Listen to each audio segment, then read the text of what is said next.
आज की जो हमारी एक्सरसाइज है बच्चे वो है 2.5, जो कि बहुत मुख्तसर सी है और शॉर्ट क्वेश्चन के हवाले से इम्पॉर्टेंट भी है। ठीक है, तो इसके अंदर हमने करना क्या है, सबसे पहले आप एक चीज़ जो है वो याद रखिएगा, इसके अंदर हमने थोड़ा सा रिवर्स प्रोसेस अप्लाई करना है।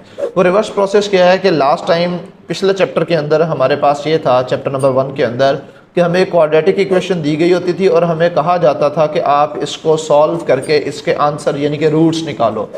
अब इस एक्सरसाइज के अंदर बिल्कुल रिवर्स प्रोसेस है, हमें जो है वो आंसर्स दिए गए होंगे। आपको पता है क्वाड्रेटिक इक्वेशन के 2 आंसर्स होते हैं, वो 2 आंसर्स हमें गिवन होंगे और हमसे कहा जा रहा है कि आप इसका क्वेश्चन बनाकर दिखाओ। तो बड़ा इंटरेस्टिंग है, आइए अब स्टार्ट करते हैं।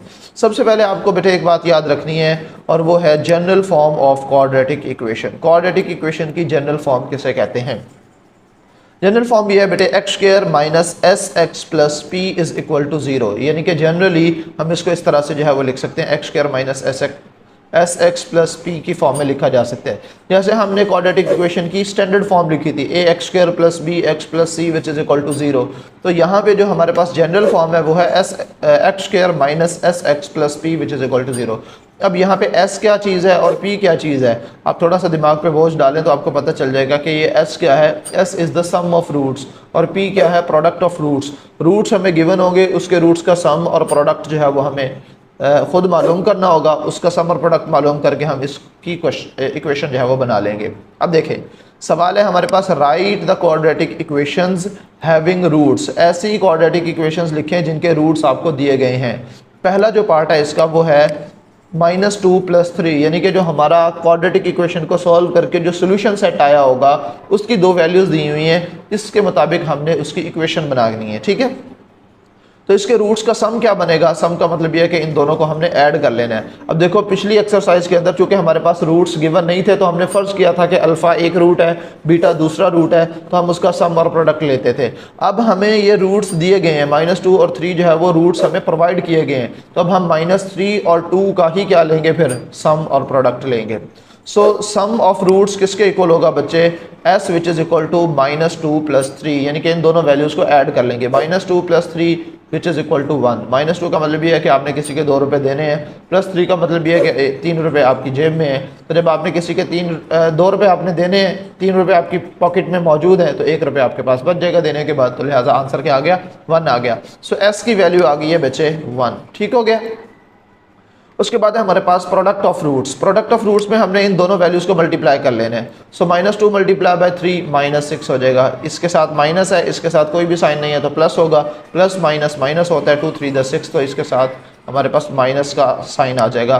तो आंसर आ गया, p की वैल्यू आ गई है -6। तो अब हमारे पास सम और प्रोडक्ट दोनों वैल्यूज़ आ चुकी हैं, तो अब डेफिनेटली हमारे पास एक स्टैंडर्ड या फिर जनरल फॉर्म जो थी क्वाड्रेटिक इक्वेशन की, वो मैंने आपको स्टार्ट में ही बताई थी। वो क्या है जी? X square minus S x plus P which is equal to 0, और ये आप हर एक क्वेश्चन के अंदर बिल्कुल इसी तरह से जो है वो ये लिखेंगे। ठीक है बच्चे, तो अब यहाँ पे एक्स स्क्वायर माइनस s की वैल्यू क्या आई थी? 1, तो यहाँ पे -sx यानी कि s की जगह 1 आ जाएगा। सो -1x हो जाएगा +6 प्लस इंटू -6, क्योंकि p की वैल्यू क्या है? -6 है, तो इस p की जगह मैं -6 पुट करूंगा और सिंप्लीफाई कर लूंगा। X square as it -1 × x -x ही हो जाएगा, और फिर उसके बाद जो है लास्ट में जो प्लस और minus minus plus minus minus हो जाएगा, और ये -6 जो है वो इसका आंसर आ जाएगा।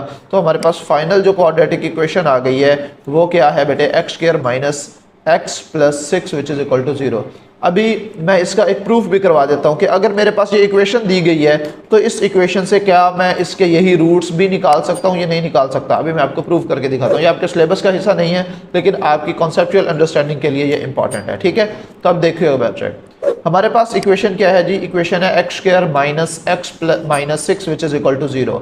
अब मैंने आपको फैक्टराइजेशन के अंदर चैप्टर नंबर 1 के लेक्चर नंबर 2 के अंदर फैक्टराइजेशन समझाई थी। ठीक है, मैंने आपको कहा था कि फर्स्ट को लास्ट टर्म के साथ मल्टीप्लाई करें, जो आंसर आएगा उसके आपने 2 ऐसे फैक्टर्स बनाने हैं जिनको ऐड या माइनस करें तो ये मिडिल टर्म आनी चाहिए, और मल्टीप्लाई करें तो वही ऊपर वाली टर्म आनी चाहिए। तो ये -6x² बन रहा है। अब आप इसको ज़रा गौर से देखिएगा। ठीक है, -6x² बन रहा है, तो इसको मैं -3x + 2x लिख सकता हूँ।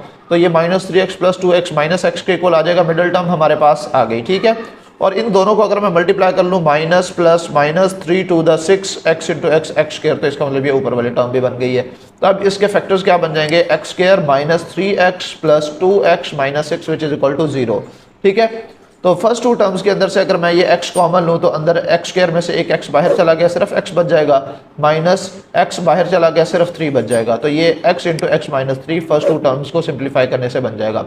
लास्ट टू टर्म्स में से अगर मैं 2 कॉमन ले लूँ तो हमारे पास यही सेम फैक्टर बन जाएगा। अगर मैं 2 कॉमन ले लूँ तो यहाँ से सिर्फ x बच जाएगा, 6 को 2 पर डिवाइड करूँ, कॉमन लेने का मतलब डिवीजन होता है बच्चे, 2 पर डिवाइड करूँ तो ये -3 बन जाएगा। अब आप ये देखें x -3 इसमें भी आ रहा है और x -3 इसमें भी आ रहा है, तो लिहाजा ये दोनों टर्म्स के अंदर कॉमन है। तो x -3 अगर मैं कॉमन ले लूँ तो यहाँ से जो बच जाएगा वो है x, तो जो यहाँ पे आ गया है, यहाँ से जो बच गया वो 2 है, वो जो कि यहाँ पे आ गया है। So x -3 into x plus 2 which is equal to 0। ठीक है, अब दो नंबर्स अगर मल्टीप्लाई हो रहे हैं और आंसर 0 के इक्वल आ रहा है, मैं आपको पिछले चैप्टर 1 के अंदर बता चुका हूँ बच्चे, तो ये इन दोनों का आंसर 0 के इक्वल हम रख लेंगे। x -3 which is equal to 0, x की वैल्यू 3 आ जाएगी, x plus 2 which is equal to 0 और x की वैल्यू -2 आ जाएगी। तो इसका सोल्यूशन सेट क्या बना है, -2, 3, और हमारे पास जो रूट्स दिए गए थे -2, 3, लिहाजा साबित हो गया अगर रूट्स गिवन हो तो इक्वेशन बनाई जा सकती है, अगर इक्वेशन गिवन हो तो रूट्स निकाले जा सकते हैं। क्लियर होगी बात बच्चे।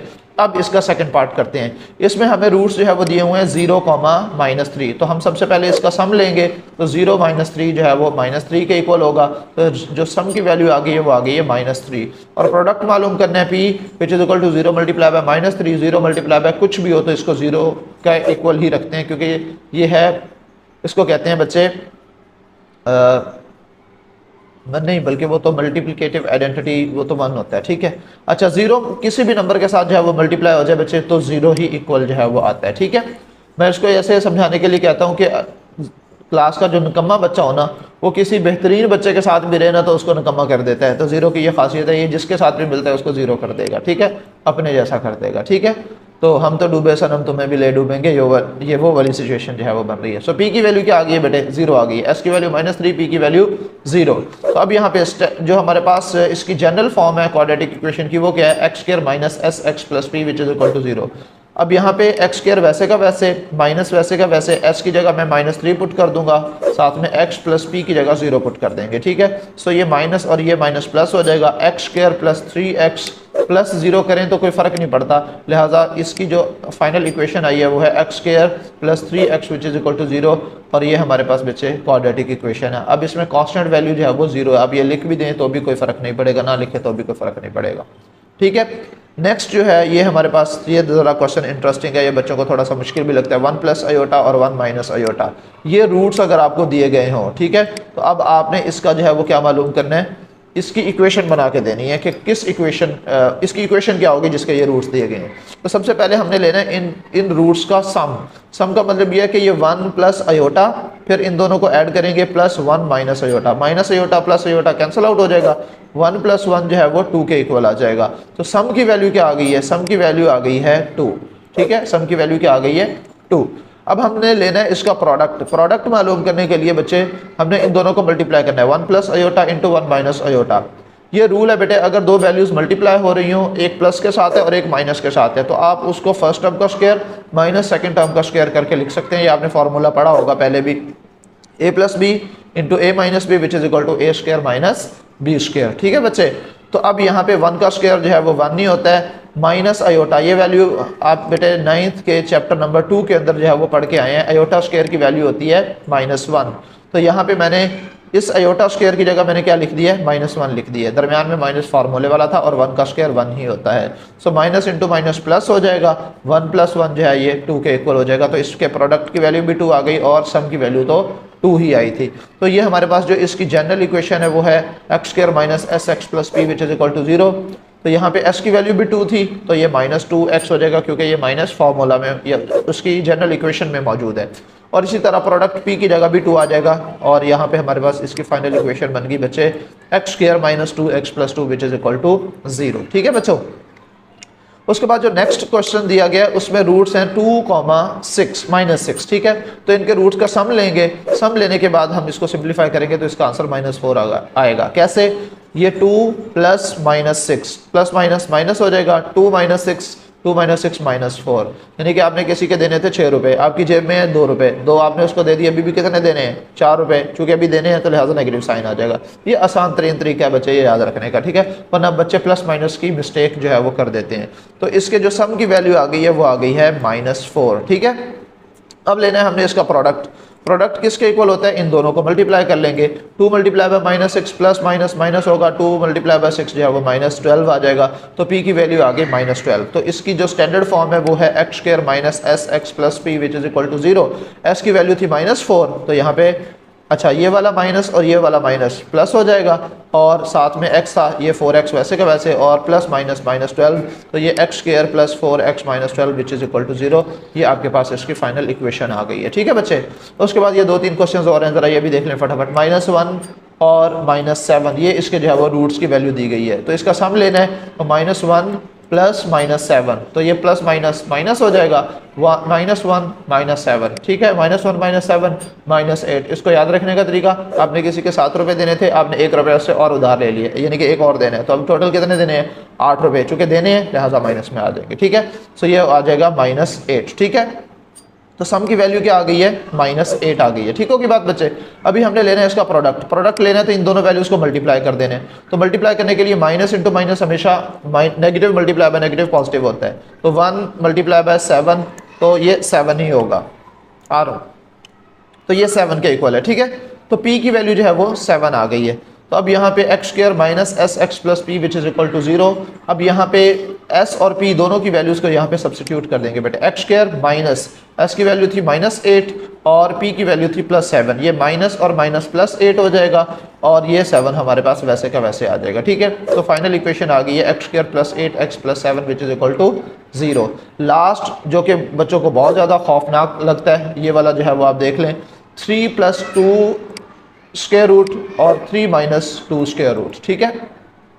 अब सबसे पहले इसका लेंगे हम सम्स। जब हमने सम लेना है तो इसका मतलब ये है कि इन दोनों वैल्यूज़ को हम ऐड करेंगे। तो सिंप्लीफाई करते हैं बच्चे।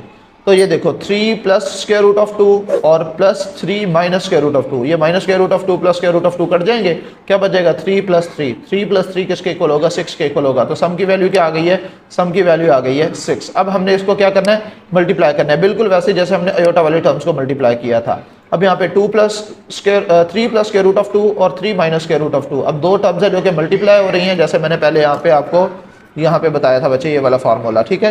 ये a + b × a - b which is equal to a square - b square के इक्वल होगा। तो यहाँ पे भी देखो a + b × a - b, तो ये a का स्क्वायर यानी कि फर्स्ट टर्म का स्क्वायर माइनस b का स्क्वायर यानी कि सेकंड टर्म का स्क्वायर, स्क्वायर रूट ऑफ 2 का स्क्वायर, ये स्क्वायर रूट कट जाएगा, 3 का स्क्वायर 9 हो जाएगा, दरमियान में माइनस था, माइनस आ जाएगा, स्क्वायर रूट कट गया, तो ये -2, तो ये 9 - 2 जो कि 7 के इक्वल होगा।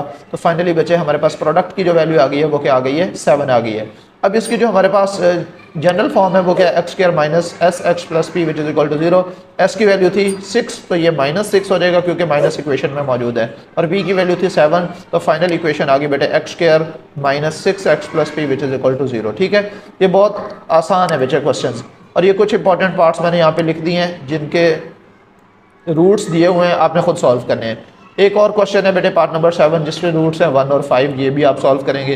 पार्ट नंबर 8 है 4,9, ये इसके रूट्स हैं, ये भी सॉल्व करेंगे। 3,4, ये सब के सब 3 पार्ट्स जो है ये आपने खुद से सॉल्व करने हैं, ये आपकी प्रैक्टिस है, ठीक है बच्चे।